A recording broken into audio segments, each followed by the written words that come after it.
मित्रांनो, तुम्हाला जर कमी वेट घेऊन सुद्धा तुम्हाला हायपरट्रॉफी म्हणजे मसल वाढवायचे असतील, कधी होऊ शकतं हे?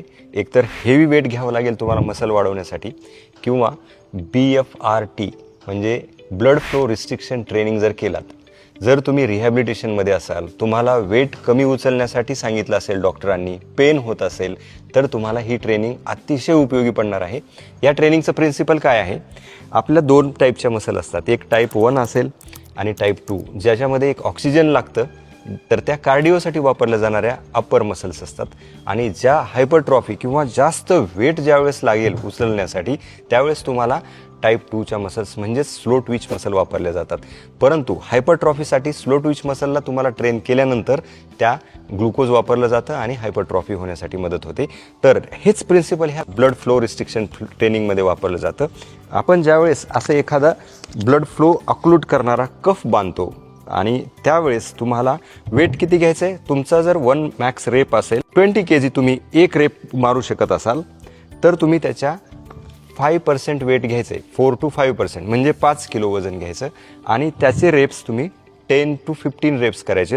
हे एंडला तुम्ही जर लेग मारत असाल तर इथं अक्लूट करायचं आहे, आणि जर समजा आता बायसेप कर्ल आहेत, इथं मी बांधलेलं आहे, तर त्यावेळेस तुम्हाला ह्या पद्धतीनं 10 रेप्स करायचे आहेत. टेम्पो नॉर्मल असेल आणि इंटेन्सिटी एकदम लो, रिपिटेशन्स हाय.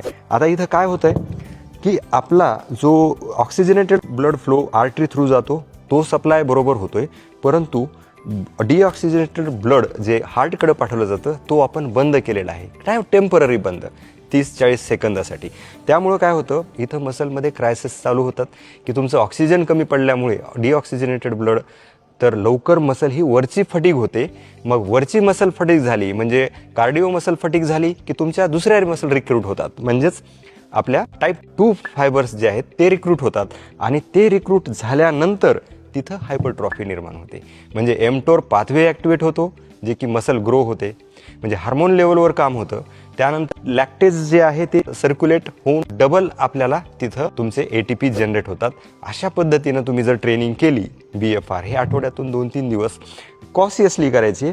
इथं जर काळं निळं पडत असेल, खूप सुंद नम पडत असेल, तर हा जो कफ आहे, तुम्ही म्हणजे 10ची जर हा कॅपॅसिटी असेल तर 7पर्यंत करा आणि तुम्ही ही ट्रेनिंग करून बघा, नक्की तुम्हाला फायदा होईल. जर तुम्ही अनसायंटिफिक इन्फॉर्मेशन तुम्हाला पाहिजे असेल चकाचक, तर मला फॉलो करू नका, कारण मी फक्त सायंटिफिक इन्फॉर्मेशन देतो.